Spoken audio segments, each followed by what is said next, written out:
Maria ran up the stairs and dropped onto the terrace floor. She wiped her tears with the back of her hand. She brought her knees up and hugged them as she rocked on her bottom. The horizon was visible from where she sat. From there she saw the yellow ball of fire hover briefly over the horizon. It changed first to orange, then red, then dark blue. And as she sat gazing, it turned to black and then deep into the sea without even waving goodbye to her.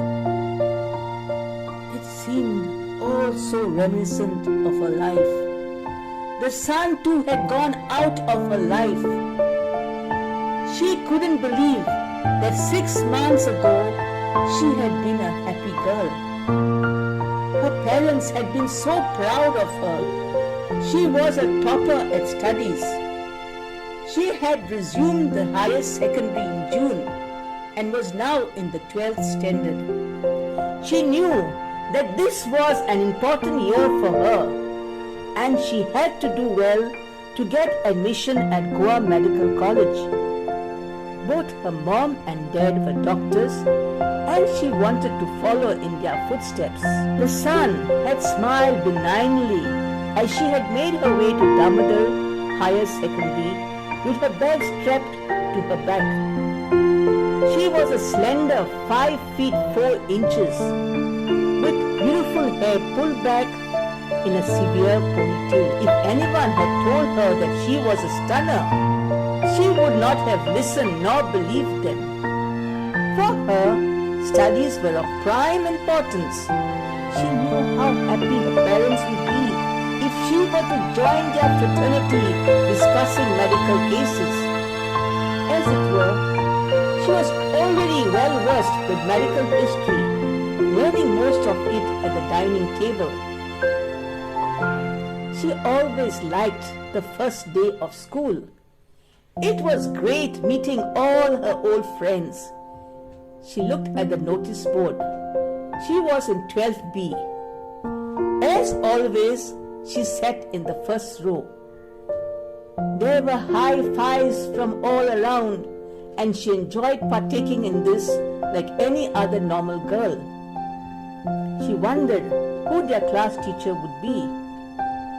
She felt a pair of eyes boring into her from behind. She turned around and looked at a pair of amazing eyes in the most handsome face she had ever seen. He smiled at her broadly and she gave a shy half smile in return. She turned to her best friend seated by her side. Hazel, she inquired, do we have a new student this year? Yes, replied Hazel. Jay has joined our higher secondary this year. He was somewhere in Penjim last year. The students stood up as their class teacher entered the class. She was a petite lady and carried a few books in her hands. As Maria and Hazel stood up and joined in the greeting, the teacher gave a look around, sizing up her class. After they had seated, she introduced herself as Mrs. Nita de Mello. The class soon got over and the next teacher entered. Maria liked being back. She always made notes of important things. Soon it was interval. She opened her tiffin and shared it with Hazel. Hazel too did likewise. The two of them had been friends since KG1 and they got along fine.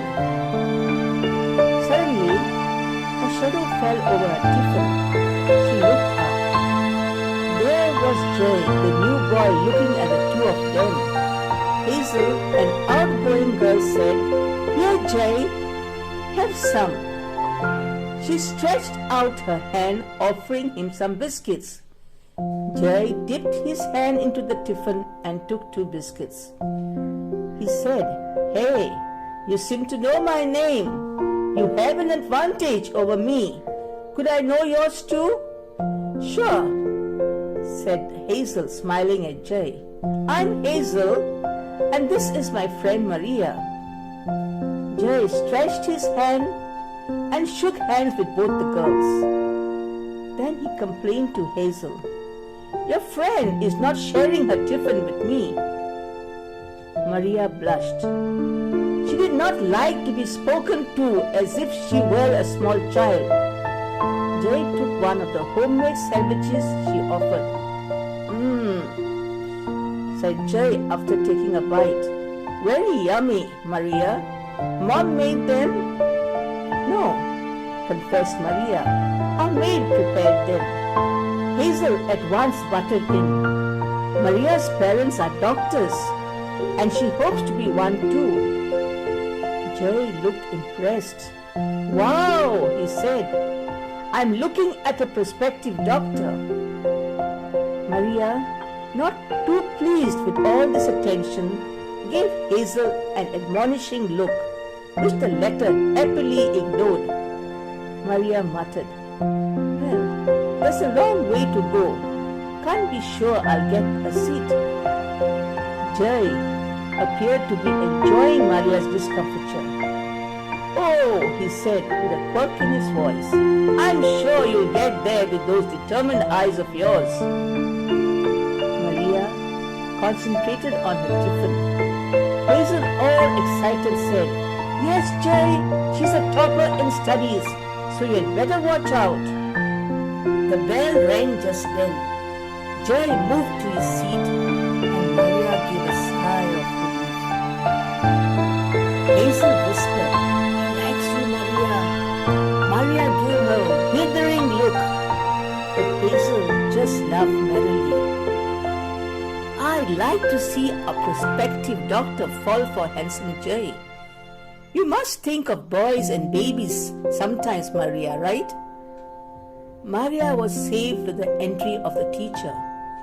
She was annoyed with Hazel and wondered how come she was friends with such an extrovert. The next day, as Maria made her way to class, Jay suddenly loomed in front of her. Hi, Maria, he greeted. Maria wished him a stiff good morning in return. She didn't want Jay to bother her. She wanted nothing to do with boys right now. They were not in her scheme of things. He walked along with her as they moved towards the school building. She gave brief responses to his questions. She hoped he'd get the hint and go after someone else. That day throughout the class, Maria was disturbed. Jay's face kept on coming before her. She reminded herself that she had a dream, and he certainly was not part of that dream. He was indeed trouble with a capital T. The teacher drew her back to the present. Maria, called the teacher. Maria looked up. Can you answer the question? Maria was blank.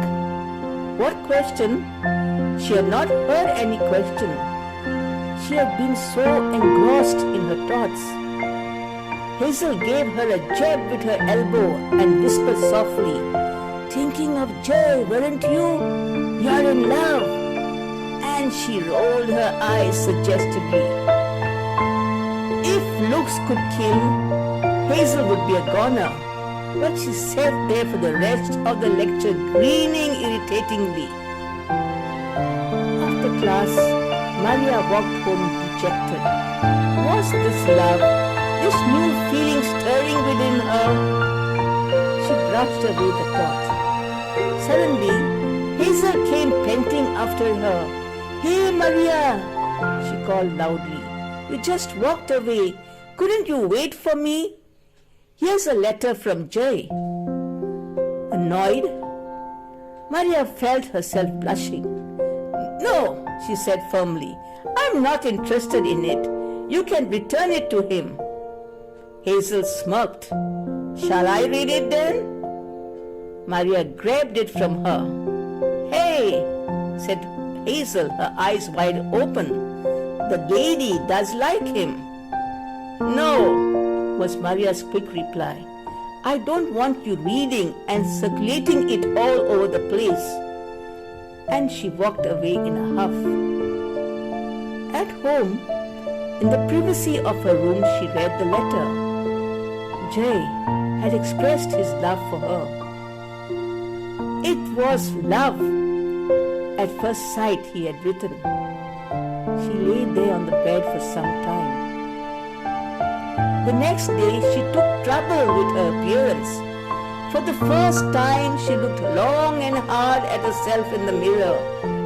She let down her long hair loose to bounce onto her shoulders. Her eyes looked browner and more alluring. At breakfast, her father gave her a long look.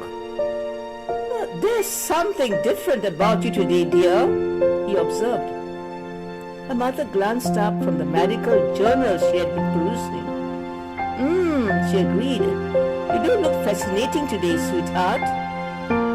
After another long look at his daughter, the father too devoted his time to catch up on the latest breakthroughs in the medical field. On her way back to school, Maria wasn't surprised when Jay fell in step with her. He didn't talk much, but the silence between them seemed to be eloquent enough. It seemed that they didn't really need words. As the days passed by, Maria got to know a lot about Jay. His father was an engineer working at Panjim and had been transferred to Malgaon this year. Jay too wished to do his engineering. His mother Jane preferred to be a homemaker.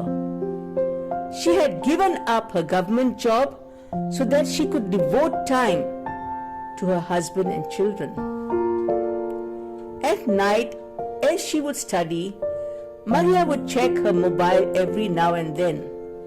When she received a message from him, she would quickly respond to him with joy in her heart. She wondered how she had lived for so long without Jay in her life. She was deeply in love with him, and she was sure that he too loved her dearly. The months passed by. Sometimes in class too, he would WhatsApp her, and she would secretly reply to him too. But what worried her was the strange behavior of her best friend Hazel. She seemed to have withdrawn from her.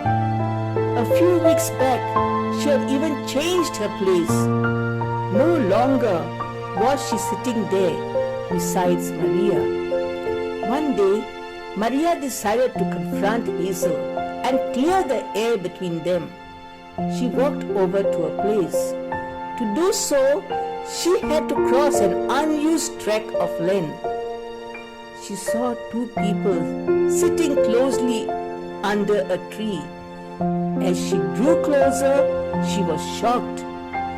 She stood rooted to the place. Both Jay and her best friends were wrapped in each other's arms. She felt a sharp tightening in her chest, as if her heart would snap into two. She had never experienced such an emotion before. She quickly moved behind a shrub and saw Jay wiping the tears from Hazel's eyes. Realization at last hit Maria. She now understood why Hazel had become so cold towards her. Maria slowly retreated and went back home, her head downcast. Once home, she ran to the safety of her terrace. She didn't know how long she sat there rocking herself out of her misery. At first, she felt that even nature was reflecting her pain. But then slowly, she took herself in hand. She went down to her room and with a very clear head began writing. Dear Jay, I am setting you free. She paused. She sat there for some time, biting the tip of the pen. She had come to a decision. She was giving Joy his freedom and getting hers back too. Her studies had suffered, and her parents had been disturbed this past 1 month, but they had not interfered. She was not going to listen to any excuses from Joy. Her mind was made up. She was free at last.